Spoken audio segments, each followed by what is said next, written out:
Allez, mesdames et messieurs, on va démarrer, parce qu'il y a quelques délits ce soir. On ne terminera pas avant la nuit, puisqu'il est déjà dit. Allez, on démarre par l'appel. Gérard Dufournet, présent. Dolores Adès. Florian Grenier, présent. Anne Brougon. Salut Anne. Raïm Sadi, présent. Alain Fernandez, présent. René Martin, présent. Pascal Bubin, José, présent. Dos Santos, c'est la même personne. J'avais peur qu'on dise présent. Et ça me double. Sébastien Magnier, présent. Damien Vinciliera, pouvoir, Florian Grenier. Laetitia Serpaggi, absente. Éric Léna, présent. Franck Résumé, pouvoir, Éric Léna. Clotilde Berthier, excusée. Stéphanie Josset, présent. Sébastien Genesté, Cédric Augier, absent. Jean-Charles Banquiri, présent. Nicole Fuzel, Robert Pazero, présent. Julie Ladré, absent. Yann Guély, présent. Orlane Congé, et Xavier Doux, excusé. Merci pour votre constance et votre présence à chaque conseil municipal. Merci, merci. Donc le quorum est largement atteint. Il faut un secrétaire de séance. Alors je vais pas faire offense à Eric qui est tout seul. Alors attendez, qu'est-ce qui se passe là? Pourquoi vous êtes deux signer à deux? Est-ce que c'est l'approche de Noël qui vous rend sage? Bon, Alain, allez, on reste. Parfait, allez, on démarre. On commence, comme d'habitude, oui, rapprocher. On a le droit de déplacer ton cheval. On commence par l'approbation du compte rendu du dernier conseil municipal. Est-ce que vous avez des questions sur le compte rendu du dernier conseil municipal? Je ne sais pas si en ce moment c'est bien de ça. C'est ce qui se passe un peu plus haut. Ok, pas de remarques. Donc je vous propose qu'on adopte le compte rendu du conseil municipal du 10 octobre. Oui. Les comptes rendus des décisions. Donc je vais balayer tout ça. Comme d'habitude, vous m'arrêtez si vous avez des questions. Criez fort parce que comme j'ai le nez sur mon texte, je ne vous vois pas et vous pensez à prendre le micro à chaque fois. Et puis comme d'habitude, pas les deux micros en même temps. Parce que les fréquences, on a des problèmes avec les fréquences. Du coup, première décision, donc la signature d'un contrat concernant l'impression d'outils de communication. Ensuite, la signature d'une convention de mise à disposition du local dans Espace Jeune avec le comité Miss Excellence Rhône-Alpes, comme chaque année. La décision suivante, la signature d'une convention de mise à disposition à titre gratuit de l'espace parenthèse. S'il te plaît, tu peux me rappeler ce que c'est que l'espace parenthèse? C'est l'ancien, c'est en bas, pour les petites enfants, en bas. Voilà, c'est ça, c'est parenthèse. Non. Tu vois, Anne, t'as bien fait de venir. Belle question. Non, le relais petite enfance reste le relais petite enfance, simplement. Pardon. Le relais petite enfance reste le relais petite enfance. Seulement, à l'intérieur de ce lieu, on a créé en fait un espace d'information, de ressources et d'échanges. C'est inspiré de la maison des 1000 premiers jours. Et en fait, c'est un lieu où les parents peuvent venir. Du coup, donc, toute la semaine, il y a des permanences qui sont assurées par le personnel de la petite enfance et celui de l'enfance. Et donc, c'est un lieu où les parents peuvent venir pour soit avoir des questions complètement administratives ou organisationnelles, échanger sur des thématiques comme le sommeil, l'alimentation, les écrans. Et c'est un lieu aussi, comme là on l'a dit par exemple, qui est mis à disposition à la MJC pour un atelier autour de la parentalité. Voilà, donc c'est un lieu qui a été créé l'année dernière. Mais le relais petite enfance a toujours son... Mais physiquement, c'est le bâtiment. Voilà, c'est ça. Voilà. Merci. On avait fait vite avec elle pour se reprendre. Mais c'est très bien parce que ça permet de rappeler quel est ce projet de la parenthèse, ce projet que Anne avait en tête dès le début du mandat. Ensuite, la signature du contrat de maintenance du matériel de téléphonie avec la société digitale. droit d'exploitation d'un spectacle.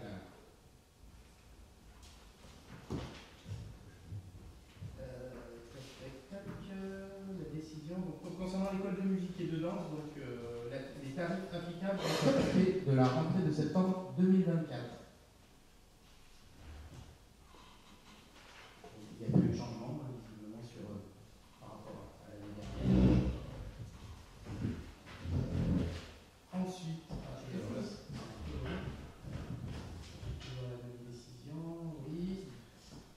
Ensuite, en fait, c'est dans le cadre de la défense de la commune, la requête donc, de monsieur Schiarangula, David, et madame Missando, Cécile, quant à un accord permis de construire de monsieur Dumas. En fait, c'est un contrat d'un avocat.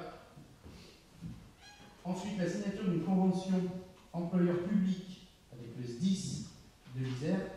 En fait, la commune va passe une convention pour. Nous avons 2 agents sapeurs-pompiers volontaires. Et donc, c'est des conventions qu'on passe avec le SDIS pour pouvoir les libérer pour des interventions. En journée, bien sûr, pendant leur temps de travail. Donc, il y a une vraie convention parce qu'en fait, ils ne partent pas comme ils veulent, quand ils veulent. Il y a une compensation parce qu'ils ne sont pas là. Enfin, il y a des règles très encadrées. Ensuite, la signature d'un devis pour l'aménagement du poste d'un agent des services techniques suite à une étude ergonomique. Ensuite, la réalisation d'un emprunt de 500 000 € auprès de la Caisse régionale du Crédit Agricole 113. C'est pas les erreurs. Bon, pardon. Donc, Caisse régionale du Crédit Agricole Mutuelle 113. Programme d'investissement 2024, donc 500 000 €, comme finalement chaque année, c'est le même prêt qu'on fait depuis qu'on a été élu en 2020. On change de banque, je crois, cette année. On n'a jamais fait que 213. Ensuite, l'engagement pour la réalisation et la pose d'une pergola. Non, tu as sauté les lignes. Pardon, il me semblait qu'il y avait la ligne de trésorerie. C'est parce que c'était plein d'articles. Pardon. Donc, l'ouverture d'une ligne de trésorerie de 300 000 € auprès de la Caisse régionale, donc la même du Crédit Agricole Mutuelle 113. D'accord, j'ai une petite question. Oui. Est-ce que c'est par sécurité ou est-ce qu'il y a besoin de trésorerie? Non, c'est par sécurité. Voilà, c'est parce que. Exactement. On avait parlé avec Didier. Donc, c'est par sécurité. Parce que les dépenses, tu sais, des fois sortent plus vite que les recettes. Et normalement, on n'en aurait pas besoin. C'est ça Didier. Oui, effectivement, c'est une sécurité, c'est par rapport au décalage qu'il y a entre les dépenses et les recettes. L'idée vraie, c'est au regard du coût de cette ligne de trésorerie, on pensait que c'était plus prudent d'avoir ça en termes de gestion, cette ligne-là, qui fait une sécurité financière. C'est la première fois depuis des années.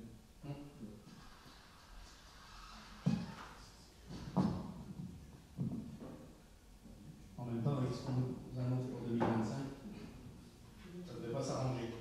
Juste, excusez-moi, j'ai oublié, tellement plus l'habitude, ça devient tellement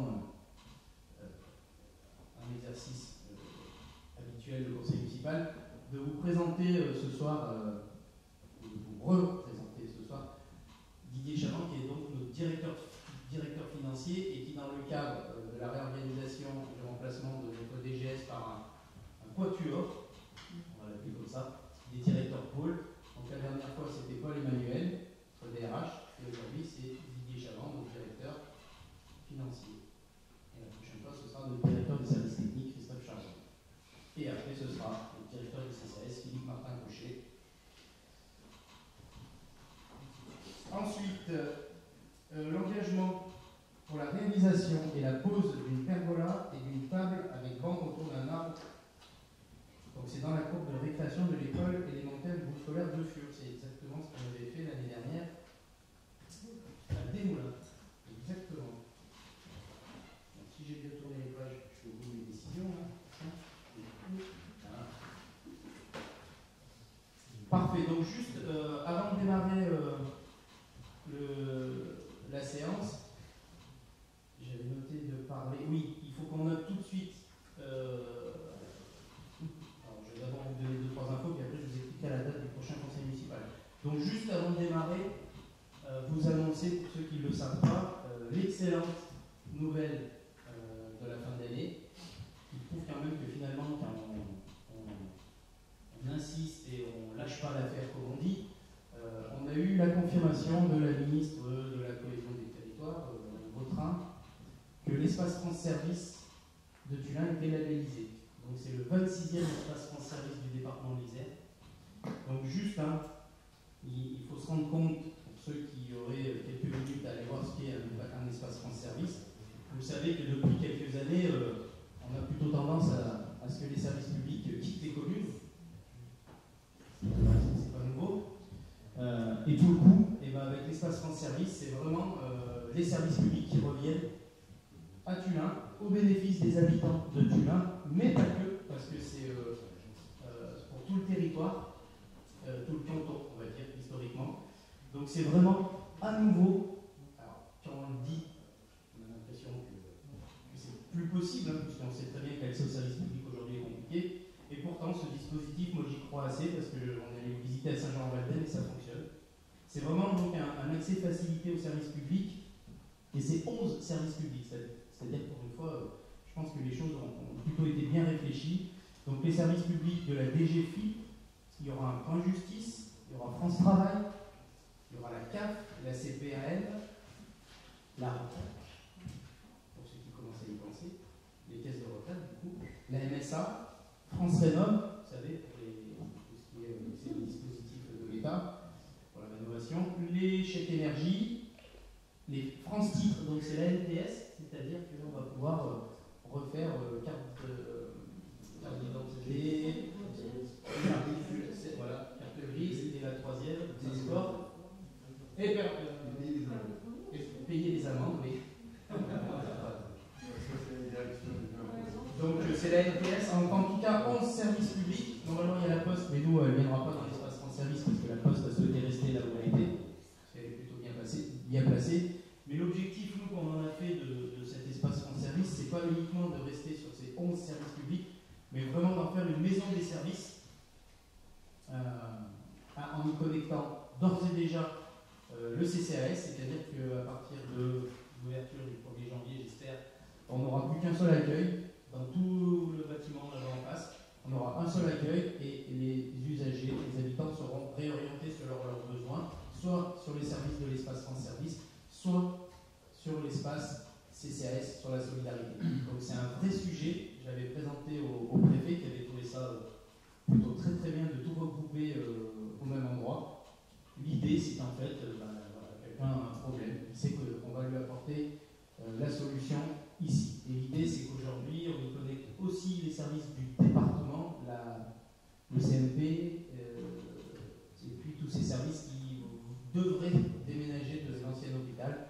En tout cas, l'idée, c'est que cet espace là-bas, il ne fasse plutôt que grossir de plus en plus. Il y aura les permanences de la maison de l'emploi, bien sûr, il y a déjà des permanences de la PJJ, c'est la protection judiciaire de la jeunesse, voilà. Donc c'est vraiment un lieu, voilà, maison des services. Donc c'est pour ça. L'histoire, oui, ça s'appelle maison des services. Les précisants qui disent qu'il y a 11 services publics, mais il n'y aura pas 11 salariés. Non, alors, en fait, oui, pardon. J'avais déjà expliqué un petit peu comment ça se passait. C'est le redéploiement. Donc, l'espace France Service, on a été audité. Donc, c'est un dispositif qui est bordé par l'État. C'est 2 agents, minimum 24 heures d'ouverture. Donc, tout ça est encadré. Nous, c'est 2 personnes redéployées. C'est-à-dire qu'on n'a pas embauché 2 personnes. On a redéployé 2 personnes, d'ailleurs, qui sont prêtes depuis le mois de septembre. On attendait avec impatience. Donc, 2 personnes qui font ce qu'on appelle un accueil premier niveau, qui vont répondre en gros à 90% des demandes, et ensuite ils accompagneront l'usager soit par un rendez-vous avec le service public, et il y aura même à disposition une visio ou un bureau, soit ça se réglera par visio directement, vous avez un problème avec les impôts, soit la personne en vous avez un problème avec les impôts, soit les 2 personnes de l'espace France Service vous répondent, soit il y a une visio avec la DGFiP, soit la DGFiP peut venir faire des permanences ici. L'objectif, c'est vraiment d'apporter une réponse aux usagers. Et à Saint-Jean-en-Valden, ça marche. Parce que... Et on le sait parce qu'aujourd'hui, à Saint-Jean-en-Valden, il y a des gens de Poliéna et de Saint-Quentin qui y vont. Voilà. Donc nos agents sont allés en immersion là-bas. Donc Donc c'est vraiment un super projet. Et l'État, à part le label, qu'est-ce qu'il attend? 35 000 euros, j'allais rajouter. Donc l'État donne une aide en fonctionnement de 35 000 euros. Combien de temps? Je ne sais pas. on espère le plus longtemps possible, mais on sait très bien que ça ne durera pas, et c'est aussi un des sujets qu'on aura à reparler aussi au moment du budget l'année prochaine, c'est que l'État s'engage beaucoup sur des dispositifs comme ça, et puis au bout de quelques années, se désengage, donc ça fait des charges de fonctionnement supplémentaires pour la commune. Alors c'est du service public, on ne pose pas la question de l'intérêt du sujet, mais financièrement, au bout d'un moment, ça, plus ça, plus ça, plus ça, fait que ça fait des charges de fonctionnement qui sont difficiles à avaler. Et puis après, il y a un État qui se réveille au mois de juillet en disant « Ouh là là, il faut faire des économies ». Donc on ne fait pas des économies, mais on les fait porter aux communes. Mais ça, c'est un autre sujet. En tout cas, il faut vraiment se réjouir de cette nouvelle, parce que ça fait à peu près 4 ans qu'on travaille sur le sujet. On nous a dit non pendant 2 ans, puis après on a commencé à nous dire oui peut-être, pour finir par nous dire oui. Et là c'est un vrai boulot, et j'aimerais le souligner ce soir, de collaboration à la fois entre les élus du Pays Voironnais et de la commune et les services du Pays Voironnais et de la commune. Donc là aussi on voit bien un peu aussi toute la force de l'intercommunalité. Et puis un merci vraiment spécial à notre secrétaire général de la préfecture, Laurent Saint-Lucien, qui, c'est grâce à lui, c'est aujourd'hui un outil. Parce que c'est lui qui nous a trouvé avec ses services la solution. Il y a un micro qui doit être branché en parallèle, non? Parce que ça fait du bruit. Non, c'est peut-être parce que c'est les mêmes fréquences que les micros. Donc ça, c'était la première bonne nouvelle. La deuxième bonne nouvelle, c'est que, vous le savez, l'OPRU a démarré.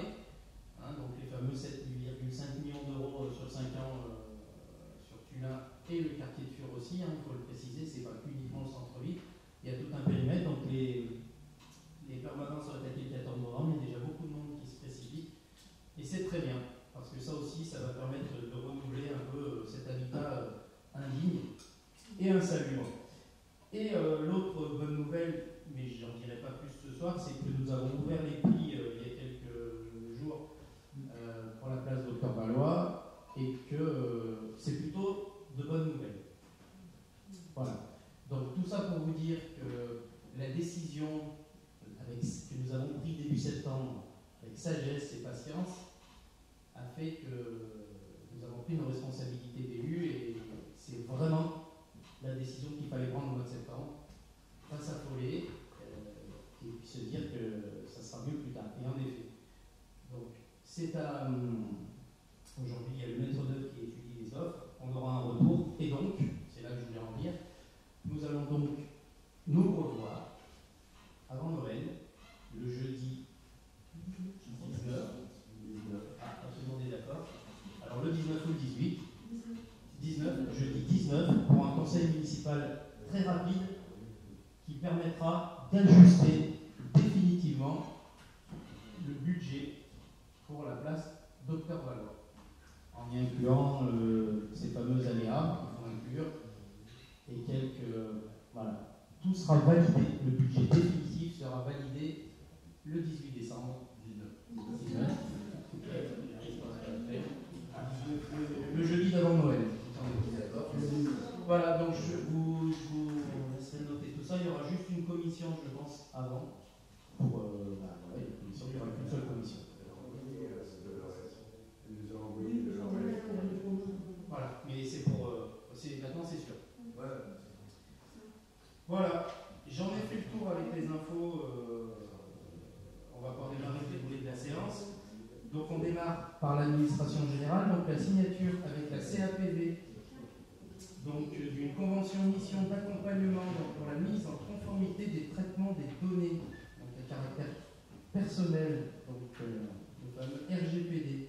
Donc comme c'est quelque chose de compliqué, la CAPV mutualise le poste d'un délégué aux protections, un DPO. Qu'est-ce que ça veut dire, PO? Ouais, la personne c'est un DPO, je ne sais plus ce que ça veut dire.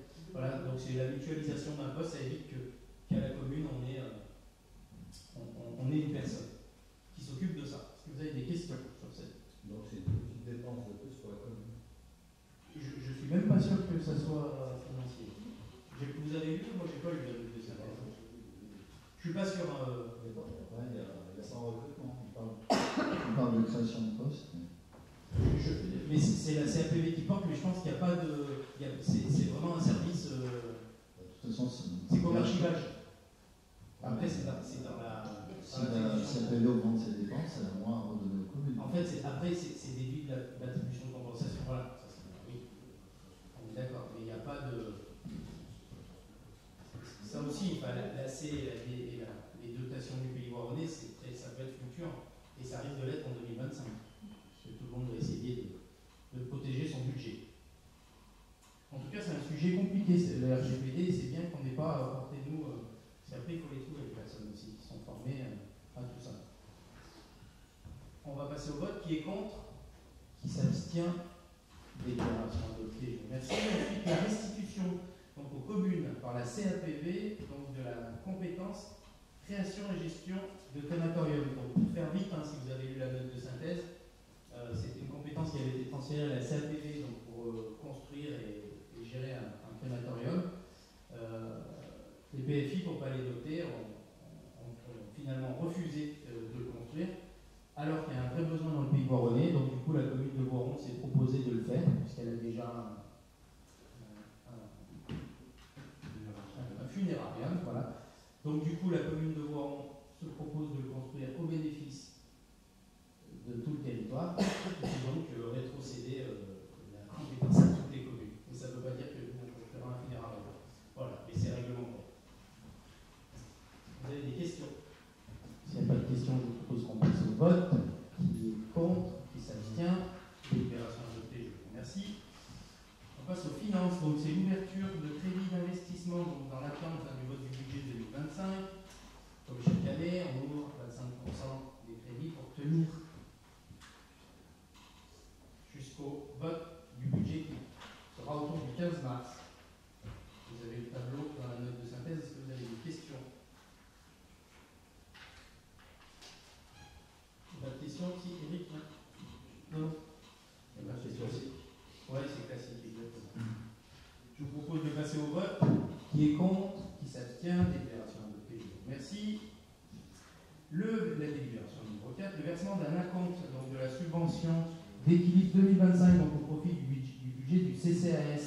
Donc dans l'attente du budget 2025, donc comme d'habitude, c'est très technique pour que le CCAS puisse fonctionner jusqu'au mois de mars, surtout payer le salaire des agents, et bien, il faut qu'on avance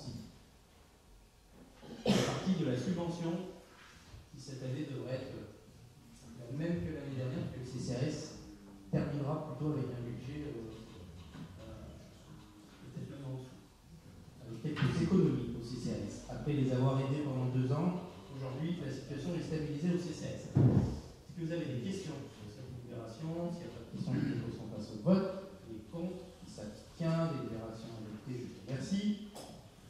Ensuite, l'approbation du choix de la procédure donc, pour la signature d'un contrat de concession de services publics, donc une DSP, et du projet donc, du cahier des charges vers un contrat de concession de services. Donc c'est dans le cadre du cinéma. On va lancer une DSP, donc il faut qu'on fasse une déclaration de principe qui donne l'accord de lancer la DSP. Est-ce que vous avez des questions sur cette délibération? Jusqu'à maintenant, on avait une convention précaire. C'est pas précaire, si c'est précaire comme ça, précaire jusqu'en septembre, et donc il faut sécuriser et pérenniser le montage financier, donc ça sera une DSP. Qui est contre? Qui s'abstient? Je vous remercie. 6e délite, c'est la DM budgétaire numéro 3. Vous l'avez dans la note de synthèse.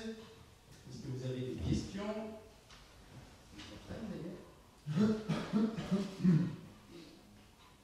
Moi j'ai une ou deux petites questions.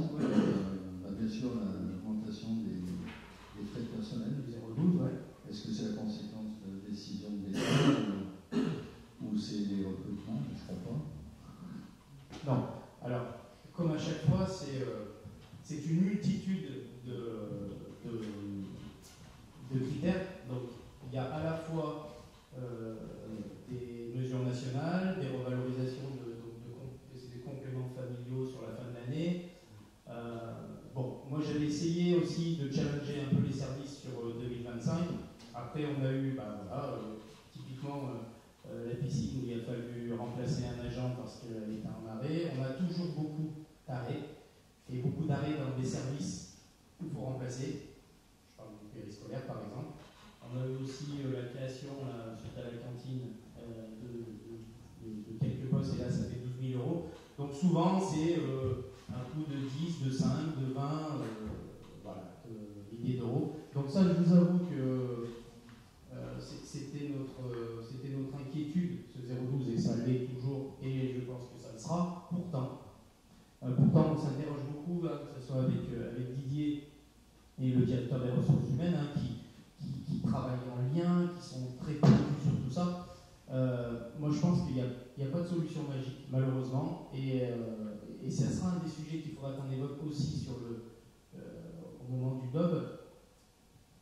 L'État annonce vouloir faire des économies. Donc vous avez vu, c'est très politique, il commence à dire aux communes, on va vous prendre 5 milliards d'euros, et après il finit par vous dire plus de 2, comme ça finalement on va dire merci.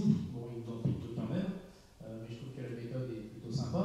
Et après, et ça moi je l'ai vu sur les 5 années depuis qu'on est là, c'est pas forcément, il n'y aura peut-être pas de baisse de la dotation, normalement, c'est pas. En tout cas, ce que l'État nous fait aujourd'hui, c'est que lui abandonne des missions de service public que nous sommes obligés de faire. Je vais donner un exemple très concret. La sécurité. Voilà. Aujourd'hui, les gendarmes, il y en a de moins en moins. La sécurité, il n'y en a pas de moins en moins. Et du coup, pour pallier ces difficultés-là, il faut que nous, on fasse monter en puissance notre service police municipale. Il faut qu'on embauche des policiers municipaux. D'ailleurs, on est en sous-effectif sur la commune.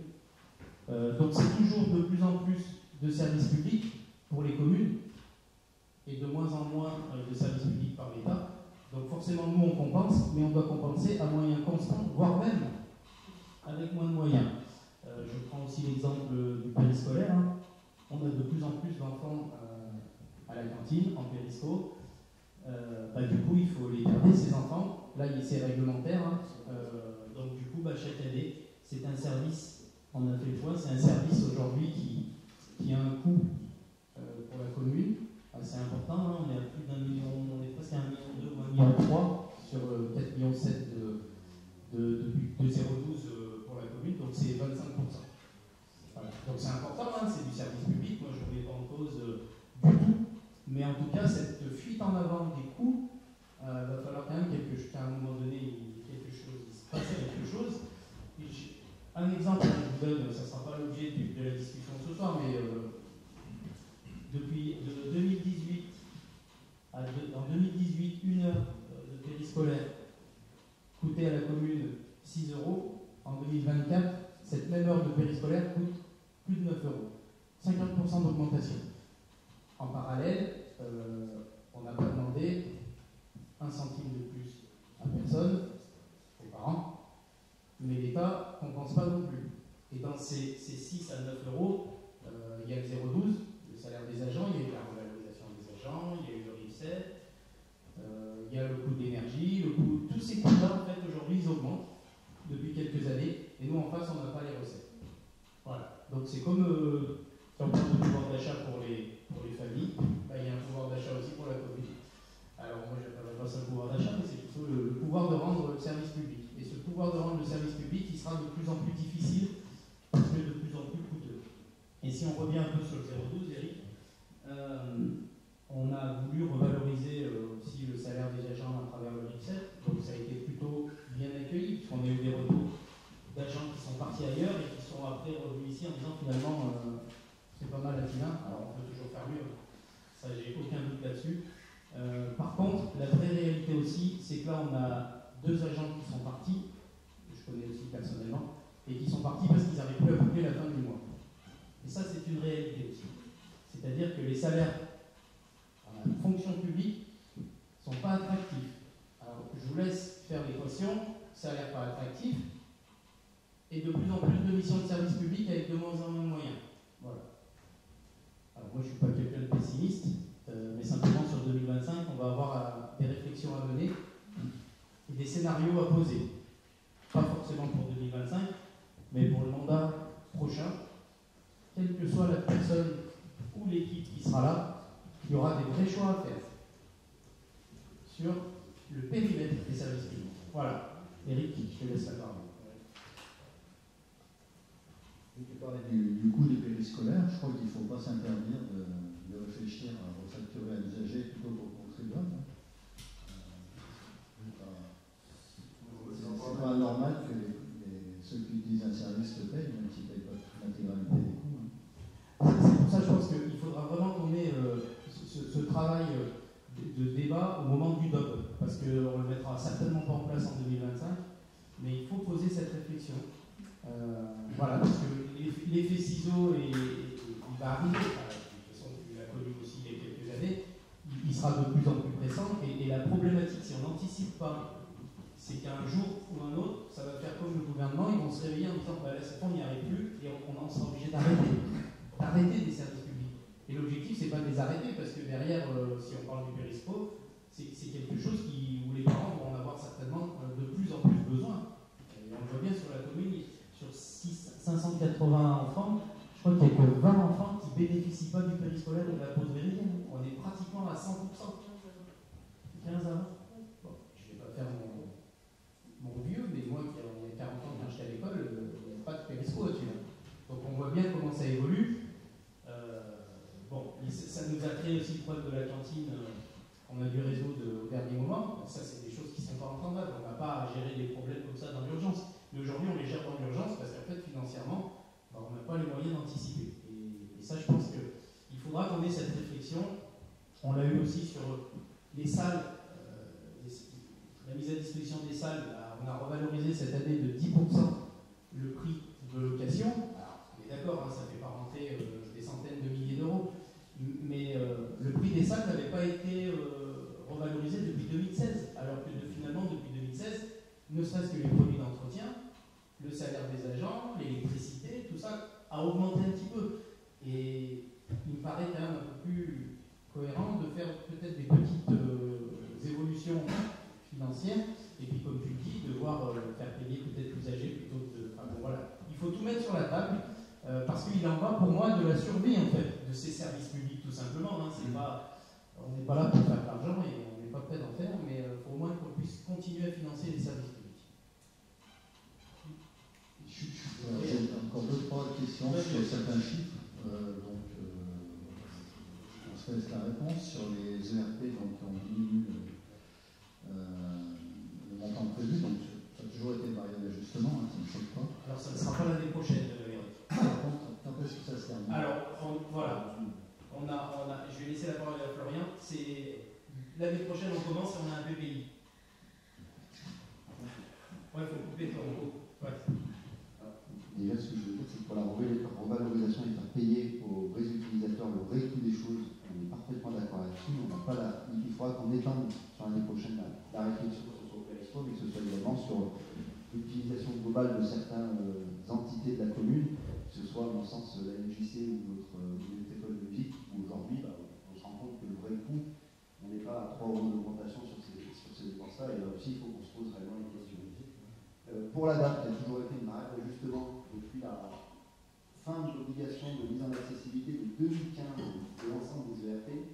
Donc on a relancé, on a toiletté, à la base on avait un budget prévisionnel qui avait été défini à 1 600 000 € sur les 11 bâtiments qui restaient suite à la première phase transitoire de la date qui avait été fait et terminée en 2019.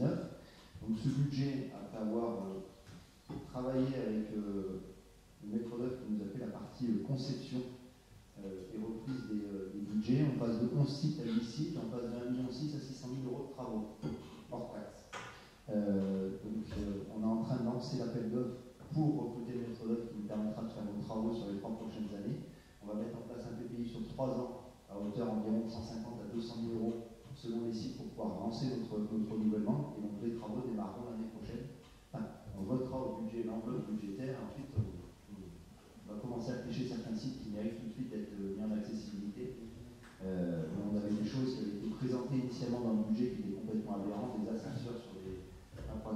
tribunes qui n'ont pas réellement d'utilité. Pareil pour les vélodromes, donc il y a plein de choses qui ont été rebudgétées et l'année prochaine on se lance vraiment sur les travaux. C'est sûr qu'il y avait peut-être des choses qui étaient vues dans l'excès. En fait, après, avec des dérogations, il y a des possibilités. L'exemple de l'ascenseur, il suffit de faire des places pour les personnes en situation de handicap à côté, devant la main courante du stade et ça marche. Voilà. Mais bien sûr, il fallait creuser un peu. Et deux derniers chiffres, donc la baisse de subvention liquide du CCS. Donc est-ce que c'est bien ce que tu disais tout à l'heure, que le CCS va finir en excellent, a priori? Il anticipe un excellent. Il y a eu des efforts de fait sur le 012 de à peu près 40 000 euros, c'est ça? Voilà. Donc vous anticipez sur le résultat. En fait, les résultats, oui, mais aujourd'hui, les résultats, ils sont peu bons. Oui. Ok. Et dernier point, je crois que M. Chavon vous avez déjà donné la réponse, mais l'annulation des titres pour 123 000, je crois que c'était une réserve. Exactement, oui. On n'a plus de poste de dépenses imprévues. Oui, c'était pas vraiment des titres. On n'a plus de poste de dépenses imprévues. Du coup, on utilise. C'est pas facile, hein, c'est pas facile. On utilise les dépenses exceptionnelles comme réserve en quelque sorte pour pallier l'éventuel ajustement à faire. Ok. C'est tout bon. En fait, Eric, tu sais comment on fait. Comme c'est le directeur financier, tous les trucs qui ne marchent pas, au budget, il n'y aura pas de discussion. Donc Didier, on change bien les micros l'année prochaine. Et voilà, vous avez vu hein. C'est comme ça qu'on fait. Bon, c'est bon, Eric. Allez. En tout cas, voilà, il faudra vraiment qu'au niveau du blog, on ait une discussion franche et puis qu'on émette des hypothèses pour l'avenir. Je vous propose qu'on vote la DL numéro 3, qui est contre, qui s'abstient. À part de excuse-moi. Oui, bien sûr. Et ça s'abstient pour 2. Oui, pour 2.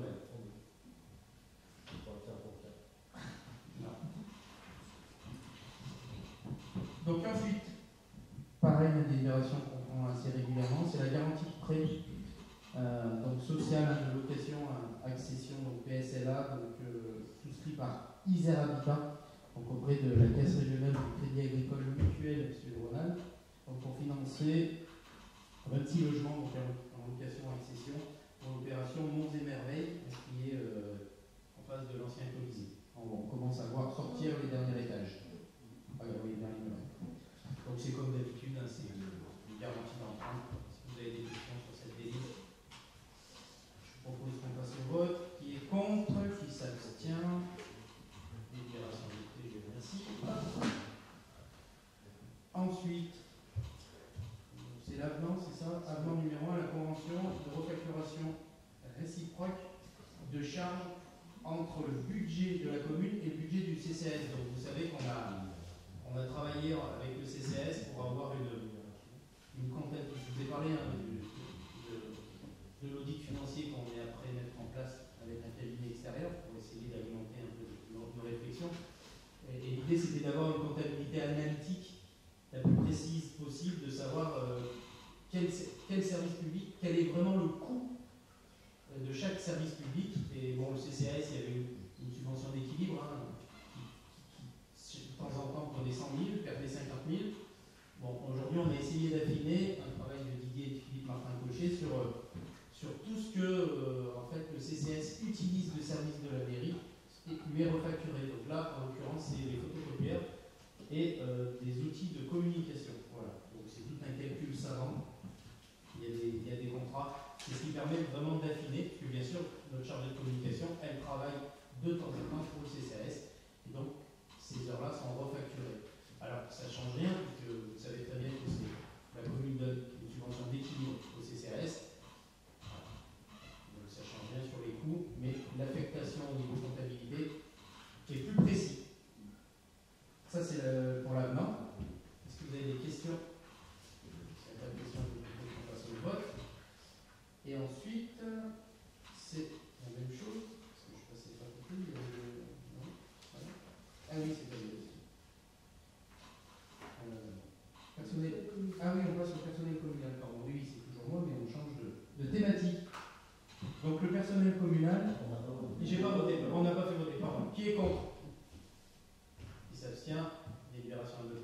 merci. Personnel communal, donc l'instauration de l'indemnité spéciale de fonction et d'engagement, c'est l'ISFE.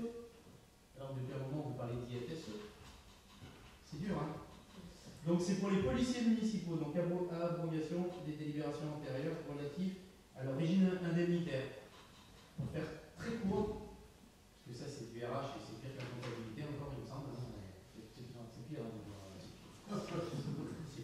Du coup, vous savez, on a voté l'année dernière l'IFSE, enfin le RIF7, pardon, où il y a l'IFSE et le CIA.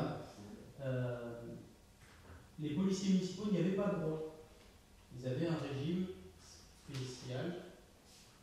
Et maintenant, depuis le mois de juin, ils ont quelque chose qui permet de rentrer dans le RIF7 et ça s'appelle l'ISFE. Voilà. Donc, si vous voulez les détails, je vous laisserai parcourir les annexes. Mais l'idée, c'est, on a décidé, il fallait le faire, de passer à l'ISFE pour les policiers municipaux. Vous avez des questions auxquelles je ne pourrais peut-être pas répondre. Je pense que non, je voudrais remercier ceux qui avaient dit chez Délibération parce que ça va être un sacré boulot. Et puis je voudrais féliciter ceux qui les comprennent. Ils vont pas être nombreux là. Heureusement qu'on a des commissions pour ça. En tout cas, après, les gens qui veulent creuser, c'est important, ils vont voir Paul Emmanuel, et Paul Emmanuel nous explique. Il y a un gros boulot de service. Ah oui. Le RIF7, en fait, ça a été un boulot énorme, donc c'est pour ça qu'on a été accompagné aussi par un cabinet extérieur pour faire les scénarios et tout. Et, donc oui, non, là c'est vrai qu'aujourd'hui, et c'est pour ça, je vous en ai parlé plusieurs fois, on a vraiment mis les moyens sur un service RH aujourd'hui, avec un directeur, avec une assistante, parce que c'est quand on a 160 agents, il y a du boulot, et comme les règles changent à peu près tous les 6 mois, c'est vraiment important de suivre tout ça, parce qu'encore une fois, c'est pour les agents, et cette année, on s'est encore aperçu, c'est un exemple parmi tant d'autres, qu'il y avait eu un problème sur un complément familial pour un agent, en fait, la commune lui devait de l'argent. Bon. Donc, c'est un vrai boulot, un très gros boulot, donc merci Eric de le dire, et l'équipe sera contente qu'on transmettra. Donc voilà pour la police municipale. Donc qui est contre? Qui s'abstient? Délibération adoptée. Je vous remercie. C'est là où vous allez beaucoup plus loin maintenant. C'est pas combien de pages. Page 14.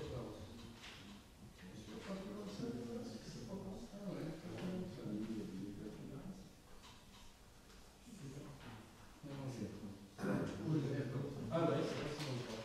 Et donc le point 10, et ben en fait c'est la suite, c'est-à-dire que maintenant que la police municipale a ce ISFE, il faut donc actualiser cette fois le RIF7, dans lequel donc, il y a un paragraphe où on parle de la police municipale, donc le RIF7 que nous avions voté le 23 novembre 2023 pour la commune et le 5 décembre 2023 pour le CCAS. Voilà, donc c'est une actualisation avec le nouveau régime indemnitaire de la police municipale. Donc, encore un boulot. Si vous n'avez pas de questions, je vous propose qu'on passe au vote. Qui est contre? Qui s'abstient? Délibération adoptée. Je vous remercie. Merci de votre attention. Il y a un moment où je ne suis pas déjà passé. Ce n'est pas des économies de papier.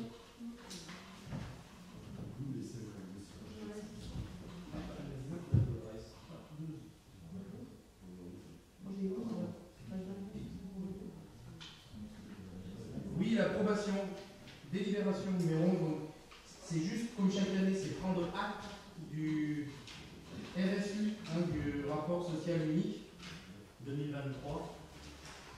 Bon, pas de grande surprise comme chaque année. Bon, j'avoue qu'on a encore beaucoup d'absentéistes.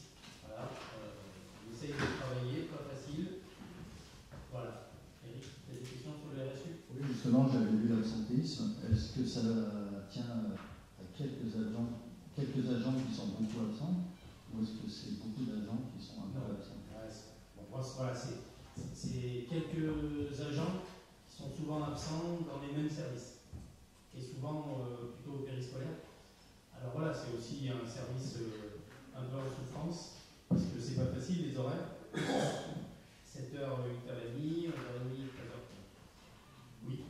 Non, on est plutôt sur les mêmes agents. Voilà.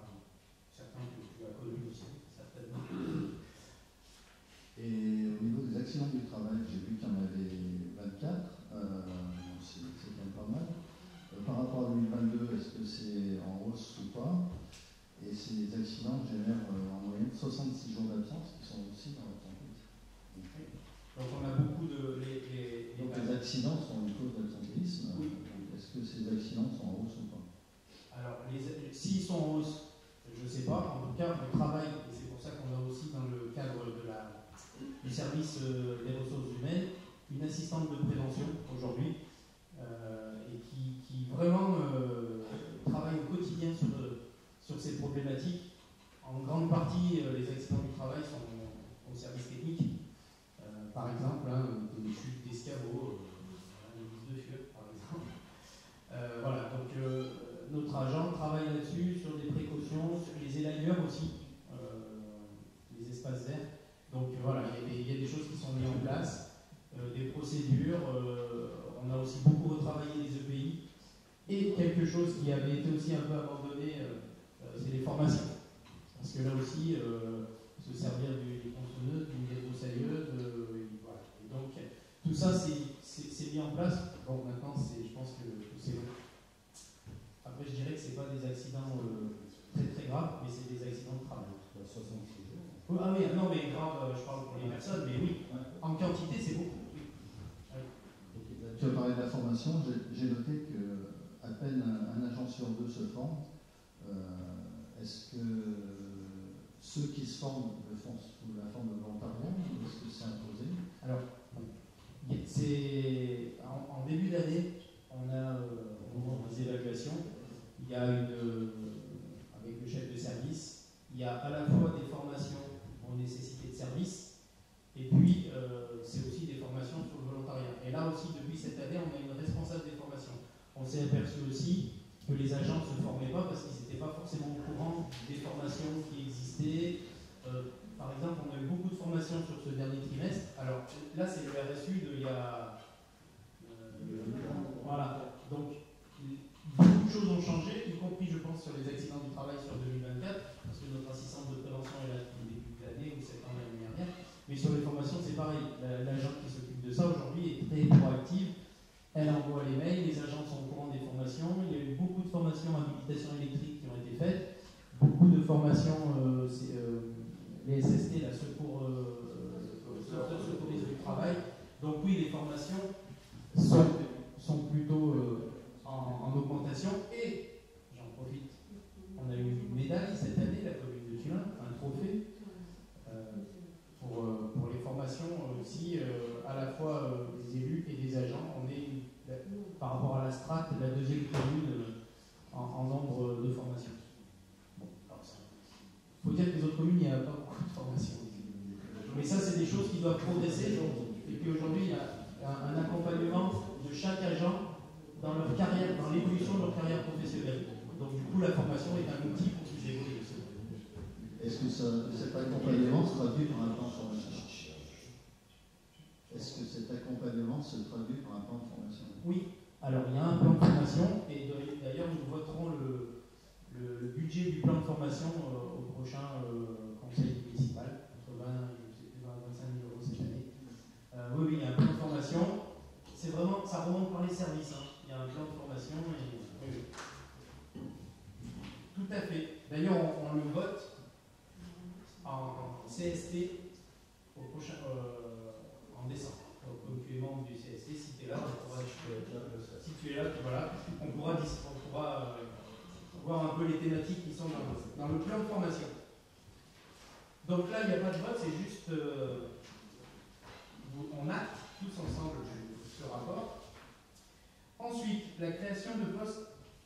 Oui, je suis bon. Création de postes en accroissement saisonnier d'activité. Alors cette année, on fait très fort. Hein.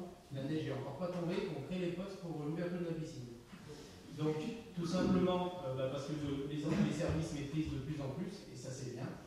Et on anticipe parce que maintenant, bientôt, il va falloir être chasseur de primes pour trouver un maître nageur et puis des professionnels pour la piscine. Donc du coup, on anticipe. Donc c'est comme d'habitude, les postes, il n'y a aucun changement par rapport à l'année dernière. Si vous n'avez pas de questions, je vous propose qu'on passe au vote. Qui est contre? Qui s'abstient? Délibération adoptée, je vous remercie. Ensuite, traditionnelle modification du tableau des effectifs, le service vie scolaire. Donc, je vous ai parlé tout à l'heure pour l'espace France Service, c'est donc on est passé par le reclassement en interne.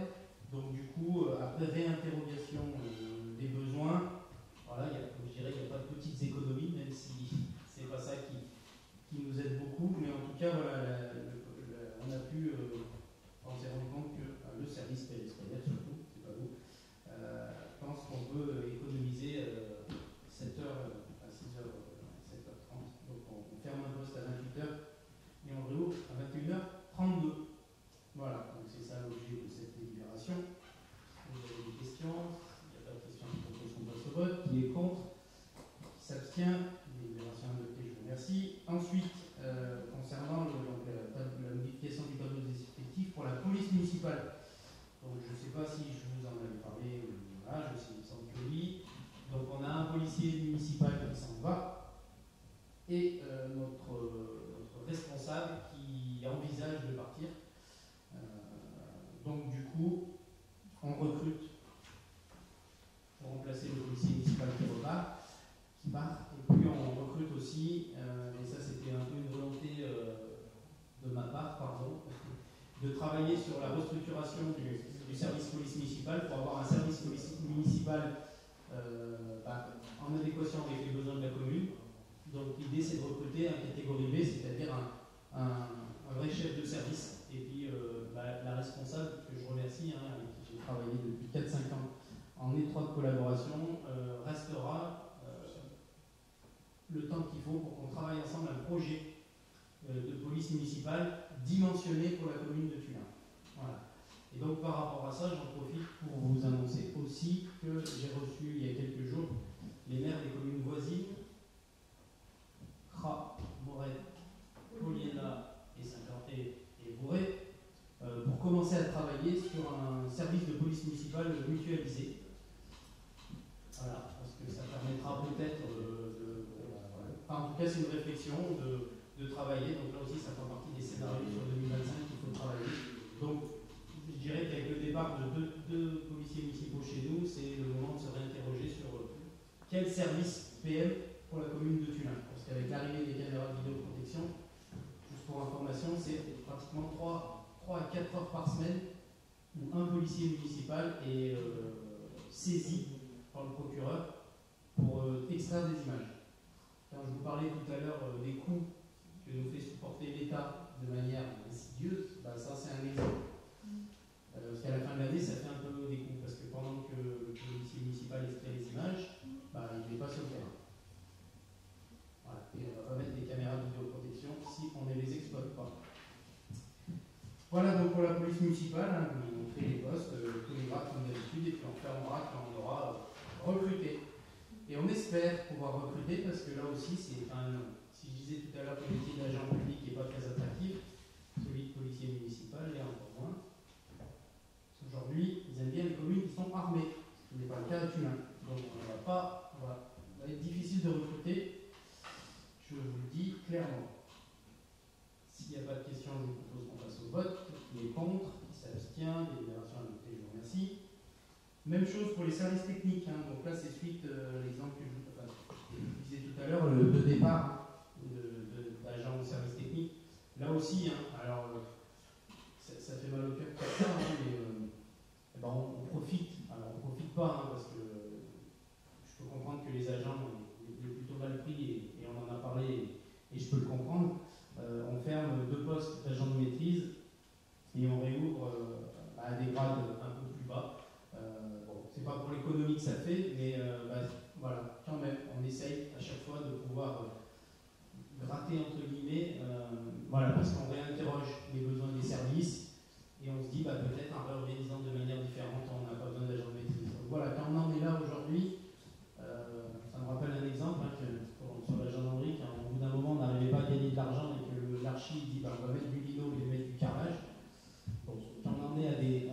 situation comme ça pour économiser de l'argent, moi, il me semble qu'il y a quand même un vrai problème.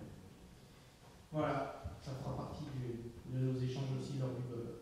Est-ce que vous avez des questions sur ce tableau des effectifs pour les services techniques? S'il n'y a pas de questions, je propose qu'on passe au vote. Qui est contre? Qui s'abstient? Délibération adoptée, je vous remercie. Et le dernier, c'est donc le toilettage habituel. Donc on referme tous les postes qui avaient été ouverts pour les recrutements précédents. Voilà, donc il y a toute la liste. Hein. Et puis aussi une régularisation. Il y avait quelques postes qui traînaient depuis un moment et qu'on n'avait pas fermé. Voilà, si vous n'avez pas de questions, je vous propose qu'on passe au vote. Qui est contre? Qui s'abstient? Délibération adoptée, je vous remercie. Dernière délibération. Pour moi, la signature d'une convention de mise à disposition de personnel donc, entre le CCAS et la commune. C'était la délibération que je cherchais tout à l'heure. Là, c'est dans le cadre de la nouvelle réorganisation, donc le directeur du CCAS, qui maintenant est un des 4 directeurs de pôle. Forcément, il y a quelques heures qui fait au profit de la mairie. Donc, ça revient dans la convention pour la refacturation entre le CCAS et donc la commune. C'est dans l'autre sens. Encore une fois, pour essayer d'être le plus proche des coûts de tous les services qu'on propose. Est-ce que vous avez des questions sur cette délibération? Oui, petite demande de précision, s'il te plaît. Donc, sans revenir sur le départ du DGS, on parle d'éventuel recrutement, de difficultés de recrutement et sous réserve de recrutement. Donc, est-ce qu'il y a des actions de recrutement qui sont en cours? Sur le DGS? Oui. Non, c'est parce qu'en fait, on savait qu'il y avait aussi, entre autres, le centre de gestion, qu'on ne trouverait pas de DGS à un an des élections dans la situation actuelle. Donc, c'est face à ces difficultés-là qu'on avait décidé, entre autres, c'est un des arguments de faire une direction interne. Il est écrit sous réserve de recrutement du directeur général des services. Ça veut dire qu'il y a des actions qui sont menées. Ah bah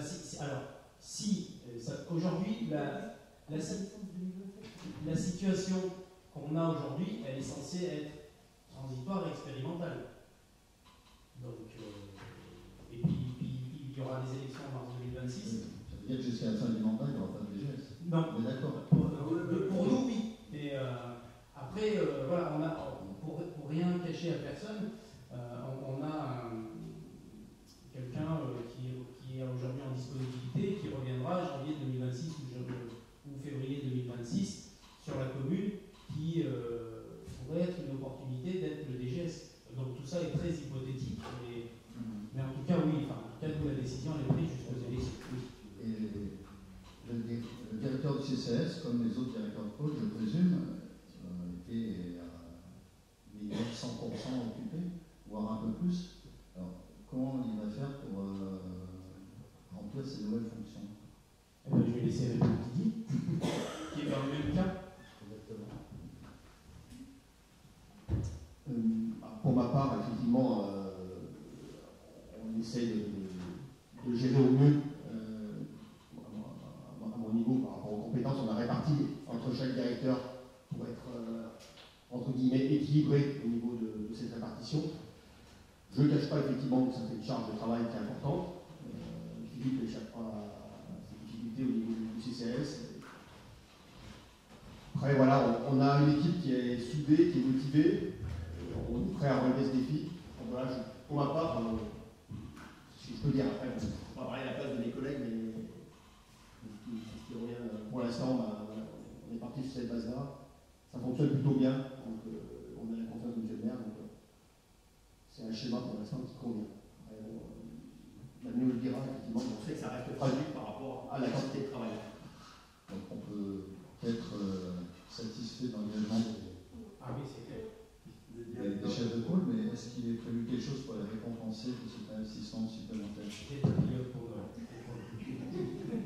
Non, c'est important parce que bien sûr qu'on a abordé la question. Déjà oui, c'est important de le dire parce que moi je le raconte un peu à mes collègues maires dans le Pays-Voironnais et il n'y a pas dans beaucoup de communes qu'il se passerait quelque chose comme ça. Là il y a une mobilisation de tous les cadres en parallèle d'une réflexion que j'avais moi et qu'on n'avait jamais partagée. Donc c'est vraiment de manière spontanée qu'ils sont venus me voir et qu'on a bâti ça, avec l'idée de se dire qu'on fera un point en juin et que si vraiment tout le monde est au fond du trou, on réfléchira à faire autrement, si c'est possible. Mais en tout cas, il y a vraiment une mobilisation.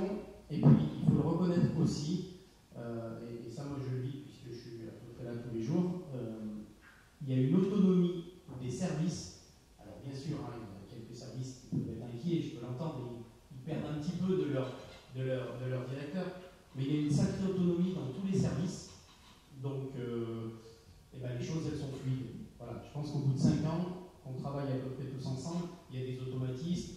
On va être sur une dernière année de mandat, donc ça veut dire que ne va pas se passer non plus des projets monstrueux. On serait au milieu d'un mandat, il faudrait s'interroger. Aujourd'hui, on va dérouler tous les projets qui sont en cours. On voit bien l'espace France Service, si je reprends l'exemple de l'espace France Service qui a demandé une mobilisation assez phénoménale des services. Aujourd'hui, c'est la fin, on attendait la réponse. Voilà, il y a plusieurs sujets comme ça qui vont aboutir. Le travail, il a été fait. Voilà, donc c'est pour ça que je pense que c'est possible. Et après, on verra bien. Et puis encore une fois, hein, c'est aussi une question financière, parce qu'on économise un poste de DGS, pas en partie, hein, parce que tu sais comment ça marche. Il sera rémunéré encore depuis quelques années, s'il ne traite pas un poste. Mais bien sûr, il y a eu une revalorisation des 4 directeurs de pôle, mais pas du tout à hauteur de l'économie de ce que le DGS. Alors encore une fois, hein, on ne va pas gagner 15 000 ou 20 000 euros sur l'année. Mais en tout cas, cette situation-là nous permet aussi de gratter un peu d'argent, et c'est aussi pour ça.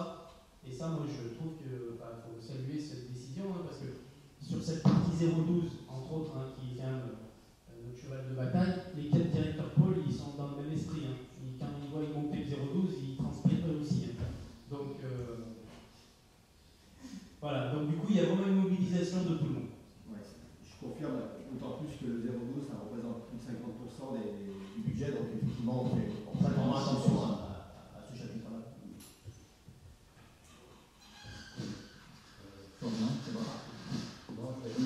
Juste pour dire, donc, l'économie, je ne suis pas vraiment convaincu, parce que le DGS, on continue à payer. Oui, mais il perd une partie. Donc, en fait, il perd une certaine somme. Je ne dis pas la somme, mais il perd son régime indemnitaire, et on a réparti sur les 4 directeurs moins que son régime indemnitaire. Mais encore une fois, ça ne fait pas. Donc, et à titre personnel, tu penses qu'une mairie peut fonctionner sans DGS? Alors, à titre personnel, oui. Pour plusieurs raisons. Parce qu'aussi, je suis présent. C'est-à-dire que quand ils ont besoin d'une décision, je suis là. On fonctionnait aussi comme ça depuis quelques temps. Il y avait, de manière un peu officieuse, quand même un binôme maire et chaque directeur de pôle. C'est-à-dire qu'on avait aussi pris l'habitude de travailler comme ça, où j'étais sollicité directement par Didier, directement par Philippe. Voilà. Donc, ça ne veut pas dire que les directeurs de pôle n'ont pas des sujets du quotidien à gérer. Voilà. Mais en tout cas, ça peut fonctionner. Et puis, cette réflexion elle a été portée avec le centre de gestion. Et il y a quelques communes en France qui fonctionnent sans DGS. Même des communes beaucoup plus grosses que celle de Tullin. Après, c'est une question d'organisation. Et puis surtout de volonté de la part des... D'abord volonté, puis après d'organisation. Effectivement, c'est une organisation qui fonctionne en fonction des personnes qui sont impliquées ou non impliquées. Non impliquées, tu vas à volo. On ne ferait pas ça en début de mandat. Quoique. Et donc, M. Chavard, même si on vous a déjà tous dit de manière presque individuelle à chacun de vous 4, on vous remercie tous au nom de l'équipe de l'engagement que vous avez pris tous les 4 pour nous accompagner. Aujourd'hui, les choix qu'on a fait depuis 4 ans, où on a doté les services d'adjoints à chacun de vos postes, ça permet également de libérer un petit peu de temps, même si le temps n'était pas fait pour ça, mais pour aller plus dans la finesse initialement pour pouvoir accomplir la mission du DGS. Le centre de gestion nous accompagne également sur tous les sujets conflictuels. En urbanisme, on a un contrat cadre avec les avocats pour tous les sujets qui en fait dépendaient des décisions des services juridiques de notre DGS. Et puis clair, à un an de notre fin de mandat, aucun DGS, outre agent de la commune, pourrait être mandaté parce que personne viendrait se jeter dans la gueule du loup très clairement à un an d'une élection. Donc merci beaucoup M. Chaland et à M. Waltraogo, M. Charpent et M. Martin Cochet également. Merci à vous. Voilà. Et ben oui, il faut qu'on vote peut-être. Hein. Qui est contre? Qui s'abstient? Au revoir. On verra la suite. On verra. Qui vivra verra. Ok, merci. Et ben je laisse la parole à Dolores pour un peu d'économie.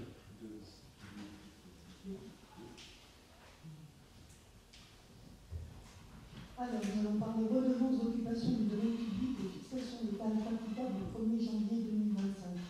Il s'agit d'abroger une délibération de 2023. Alors, pour rappel, en conseil municipal du 4 février 2021, on avait instauré une redevance d'occupation du domaine public. Et cette délibération avec la grille tarifaire qui était annexée a été remplacée par une nouvelle délibération en 2023. Et là, il s'agit de la toiletter de nouveau. Donc on ne change pas fondamentalement les tarifs, il y a juste une ligne qui a été ajoutée. Par contre, on l'a toiletté de façon à ce qu'elle soit un peu plus orientée vers la finalité, c'est-à-dire qu'avant on avait des rubriques pour cette grille tarifaire qui s'appelait occupation temporaire du sol, du sursol, droit de stationnement et place, qui n'était pas forcément très parlant pour les uns et les autres. Maintenant, c'est rebaptisé travaux, animation, folklore et spectacle, commerce et artisan. Donc on sait les commerçants excédentaires. Donc on sait à chaque fois, pour chaque type de taxe, à qui elle s'applique, à quelle finalité.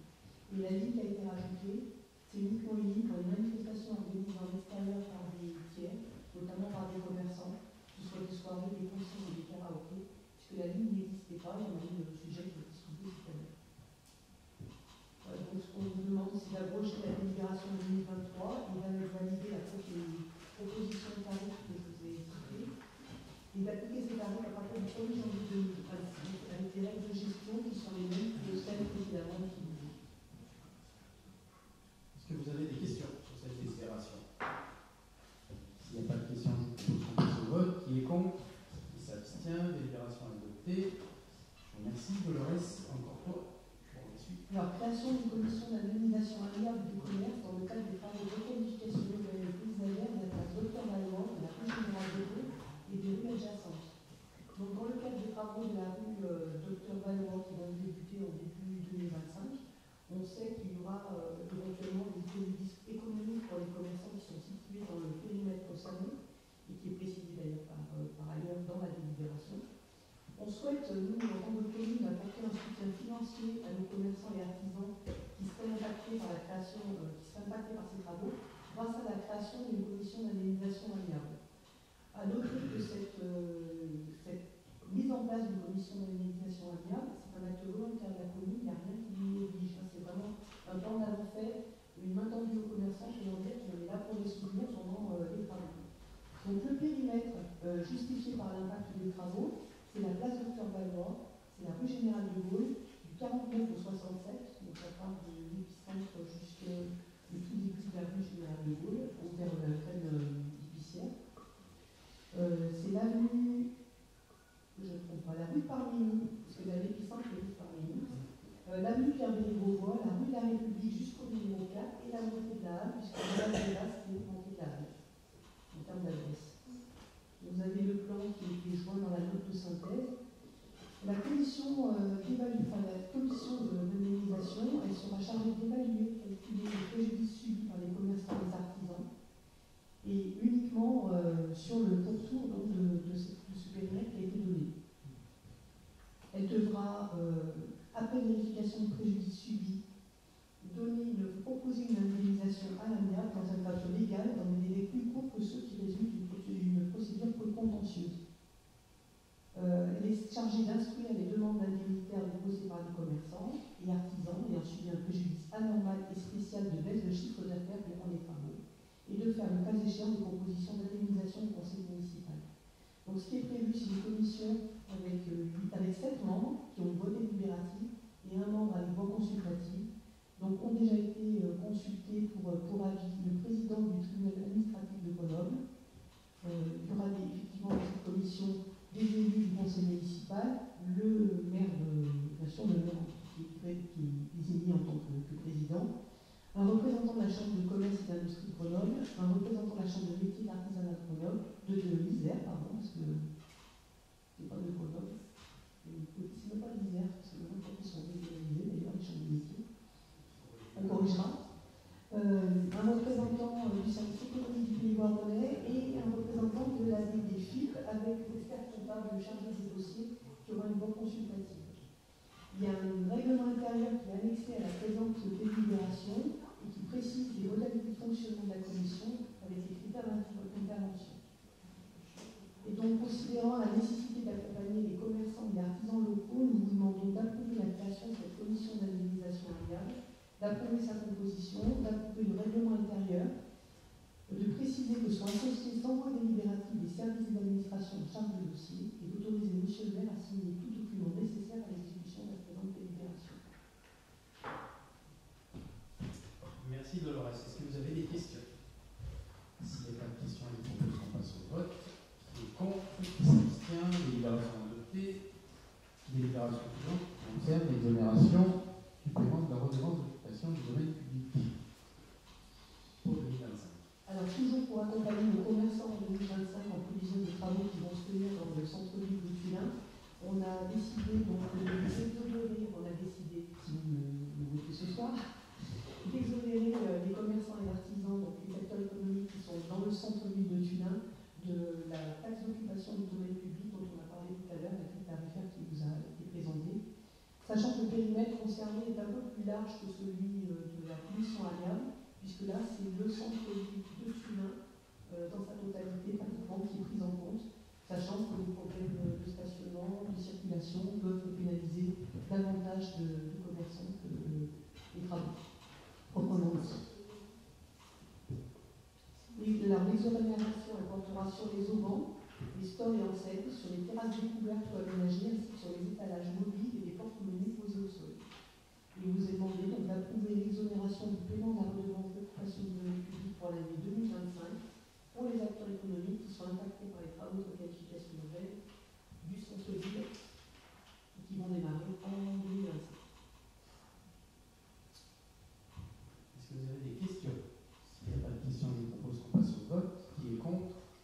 Qui s'abstient? Délibération adoptée, je vous remercie. Et pour terminer, Dolores, la signature d'une convention avec la CFTV. Non, le PFL. Toujours dans le cadre de la revitalisation du centre-ville de Tullin, il nous a paru nécessaire de vérifier la qualité en fait, et le type d'activité qui s'installe sur la place Dr Valois qui va être rénovée. Et à ce titre, il y a un local qui est à la vente et sur lequel on souhaite y positionner. C'est le local de Newprint, qui est donc proposé il propose une signature de convention avec le PFL qui va se porter acquéreur pour nous de ce local. Alors, la commune sollicite le PFL Dauphiné pour un portage foncier temporaire du local en vue de sa revente à un tiers porteur de projet. Le montant total, c'est de 88 000 € et ce portage se fera jusqu'à la fin des travaux de requalification de la place, c'est-à-dire pour horizon mi-2026.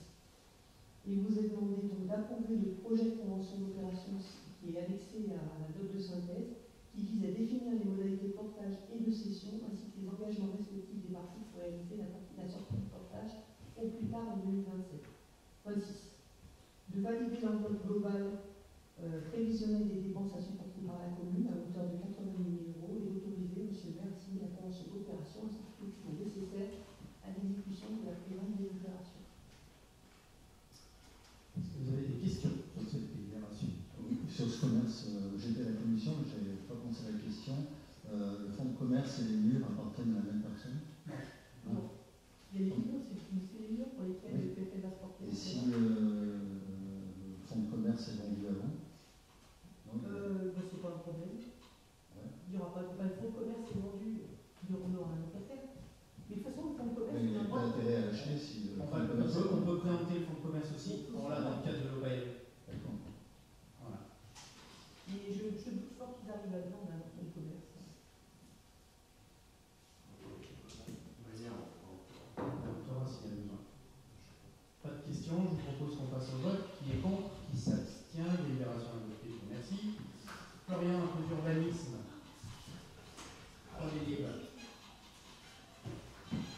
ça y est, on solde l'approbation du plan et des tableaux de classement des voies communales et chemins ruraux. Donc, je vais vous faire grâce de l'ensemble des lignes et des tableaux à relire. Pour résumer une dernière fois l'ensemble des choses, la commune se devait de mettre à jour son classement des voies communales et des chemins ruraux. Le dernier classement des voies communales et chemins ruraux datait de 2003. Donc nous avons missionné Madame Corinne Bourillon pour réaliser ce gros travail très long qui a duré presque 2 années.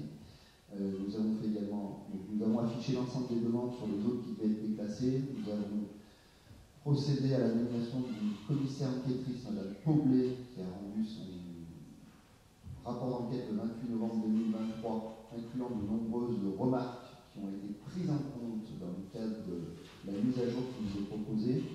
Le but aujourd'hui, très clairement, c'est de rajouter de la surface à la DGF et de régulariser l'ensemble de nos voiries.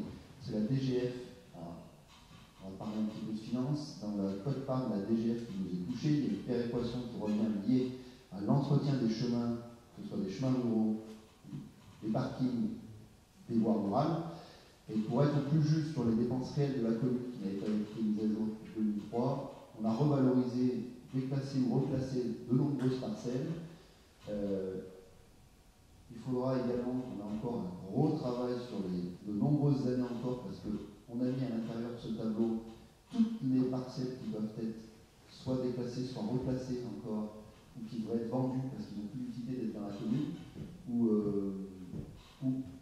certaines zones où on a des parcelles qui existent qui doivent être remises dans le domaine public, parce qu'une parcelle communale ne peut pas faire partie du domaine public et de l'entretien des voiries.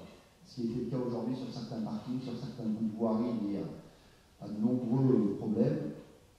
Ce que ça veut dire de manière concrète, c'est que l'année prochaine, la DGF apparemment ne baissera pas. On aura certainement une baisse des dotations de l'État prochainement.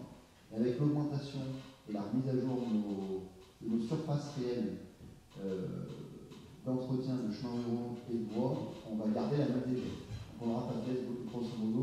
On rajoute 12 km de places de parking et de voiries communales qui avaient été oubliées soit par des problèmes de longueur, soit par des problèmes différents. Et ensuite, on a l'ensemble des modifications. Voilà. On a donné quelques noms également à certaines voies qu'on devait donner dans le cadre de ces chemins ruraux. Et si vous avez des questions, je réponds avec plaisir. On en a déjà parlé.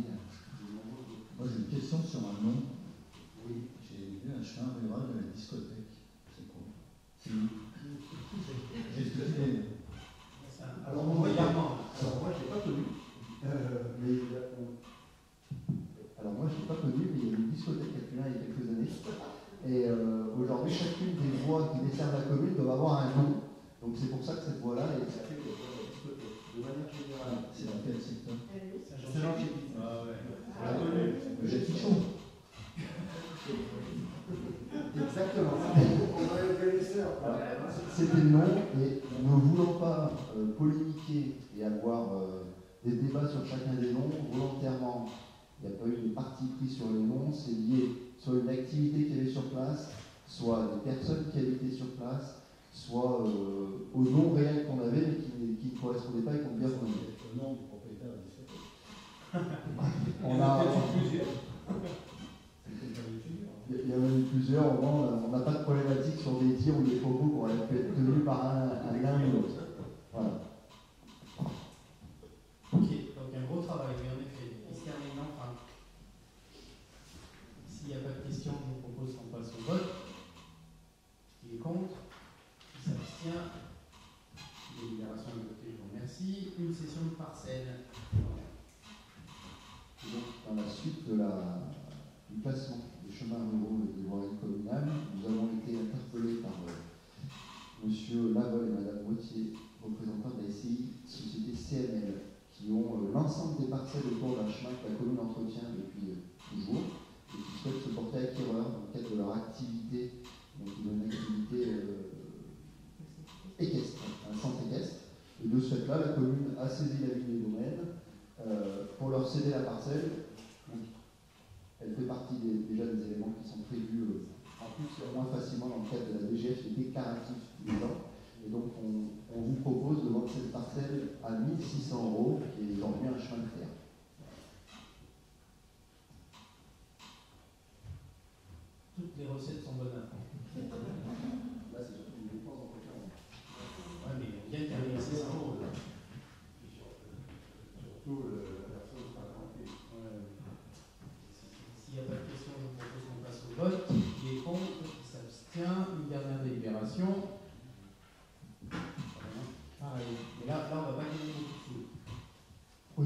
d'un terrain dépendant du domaine public routier. Autorisation donnée à M. le maire pour ouvrir l'enquête publique parking avenue de la Contamine. Nous allons, sur demande de la société 54, qui est l'exploitant aujourd'hui du restaurant Le Colisée, donc qui s'est relocalisé, comme vous le savez, à l'angle de l'avenue de la Gare et la rue de la Contamine. Une demande a été faite d'agrandir l'espace commercial en créant un lieu qui n'existe pas sur la commune, donc une grande terrasse pour pouvoir accueillir encore 90 personnes. De ce fait-là également régler ces problèmes de stationnement récurrents qui se profilent, que ce soit sur le cheminement piéton ou en limite de voirie.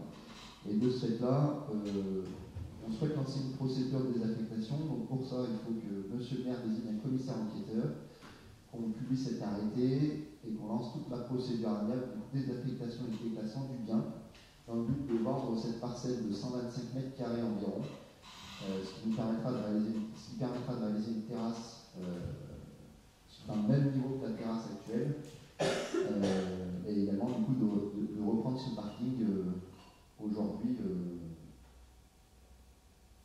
dépourvu de stationnement tracé. Voilà. Alors, je rectifie ce que j'ai dit. Hein. Si, on va bien récupérer de l'argent. J'ai cru que c'était pour. On a une vente à l'euro symbolique pour le département, là, c'est pour ça. Mais non, celle-là, elle va rapporter de l'argent. Oui. Pas de questions? On passe au vote. Qui est contre? Qui s'abstient? Hop, le micro file tout de suite à côté. Anne, pour petite enfance et vie des écoles. Alors, deux délibérations. La première, c'est la signature d'une convention de participation financière aux frais de fonctionnement des écoles moironnaises qui accueillent des enfants non moironnais en UEEA, c'est donc une unité d'enseignement pour élèves autistes. Donc, la commune de Moiron a sollicité la commune pour une participation aux frais de fonctionnement des écoles moironnaises auxquelles viennent ses enfants, et un enfant tuminois est concerné. Donc, vous avez la convention en annexe. Il est demandé au conseil municipal d'approuver la convention de participation financière aux frais de fonctionnement des écoles moironnaises accueillant des enfants non moironnais en UEEA, de dire que les crédits nécessaires seront inscrits au budget et d'autoriser M. le maire à signer la dite convention. Donc c'est régulier, on fait, d'ailleurs c'est une convention dans les deux sens. Donc si vous avez des questions, s'il n'y a pas de questions, c'est qu'on se passe au vote. Qui est contre? Qui s'abstient? Délibération adoptée. Merci. Anne. Donc une deuxième délibération concernant également une signature de convention, cette fois avec la commune de Voiron, qui a sollicité la commune pour une participation aux frais de fonctionnement des écoles publiques pour l'année 2022-2023. Un enfant tuminois est concerné. Donc vous avez également la convention en annexe, et il est demandé donc d'approuver la convention entre communes sur la répartition des charges des écoles publiques, année 2022-2023 de Voiron, de dire que les crédits nécessaires seront inscrits au budget et d'autoriser M. le maire à signer la dite convention. Merci Anne. Est-ce que vous avez des questions? S'il n'y a pas de questions, je propose qu'on passe au vote. Qui est contre? Qui s'abstient? Délibération adoptée, je vous remercie. Dans le scolaire, juste une information qu'on a eue cette semaine avec le département.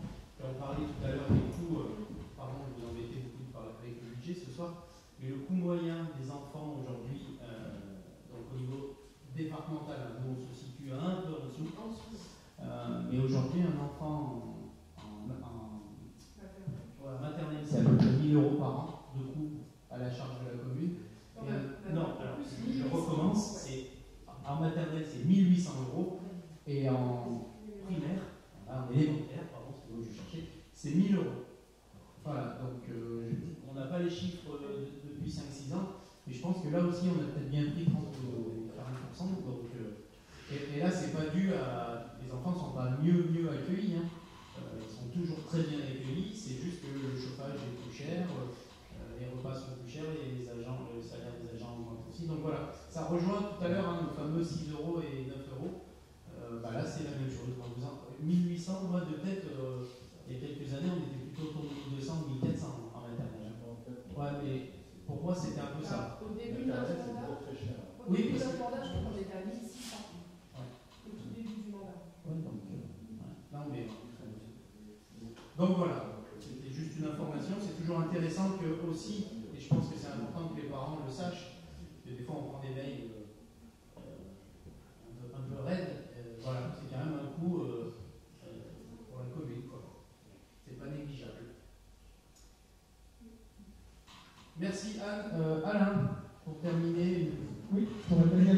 sur l'animation de la vie locale. Oui, tout à fait. Je vous parlais de règlement intérieur des salles municipales hors maison des associations. Et par délibération du 1 mai 2021, le conseil municipal avait approuvé le règlement intérieur des salles municipales hors maison des associations. Et dans le cadre de la réorganisation de la pause méridienne de l'école maternelle Floréal, la salle annexe du gymnase Chantal-Meudy ne sera plus disponible pour les associations à partir du 1er janvier 2025. Aussi, en tenant compte du retrait de la salle annexe du gymnase Chantal-Meudy et de l'évolution des pratiques, il convient de recadrer et clarifier l'utilisation des salles municipales hors maison des associations dans un nouveau règlement, sachant que le règlement a subi un très léger toilettage qui se retrouve essentiellement sur l'article 1.3 sur les modalités d'utilisation des périodes de réservation.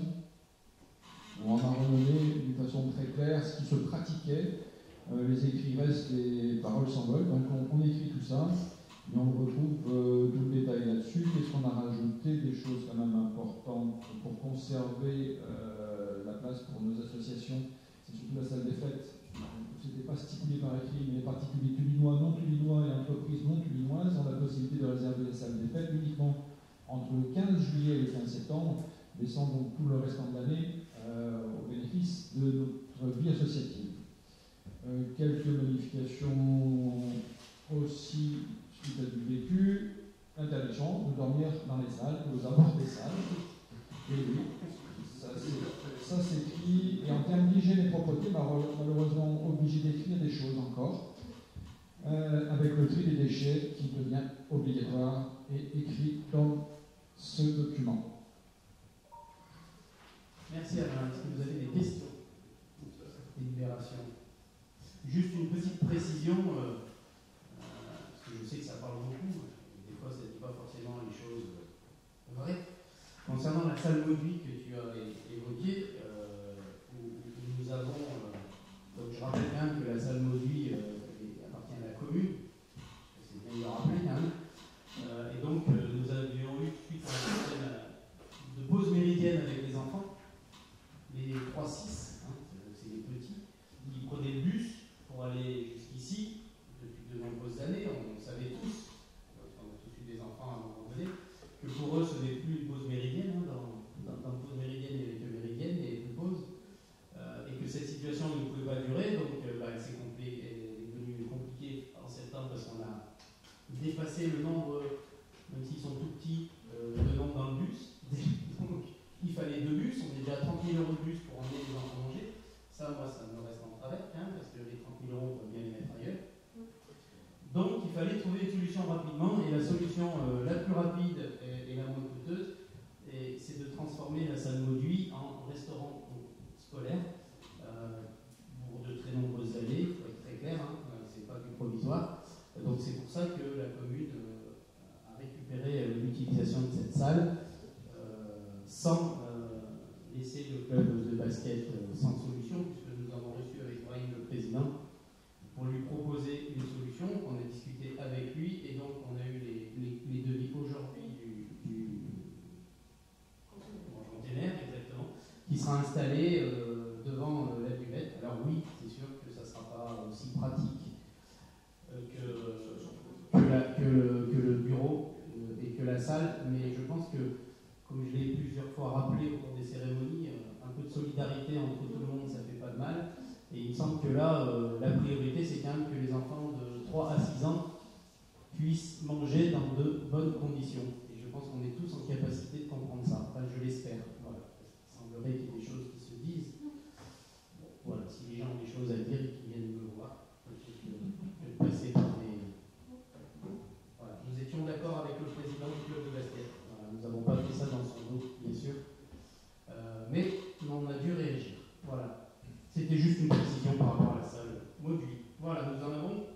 Non, il faut voter. Qui est contre pour la modification de ce règlement? Qui s'abstient? Délibération adoptée, je vous remercie. On est arrivé au bout de ce long conseil municipal, 27 délibérations. Je crois qu'on n'avait jamais fait autant. Est-ce que vous avez des questions diverses? Eric, pas de questions diverses. Bon, rendez-vous le 18 décembre.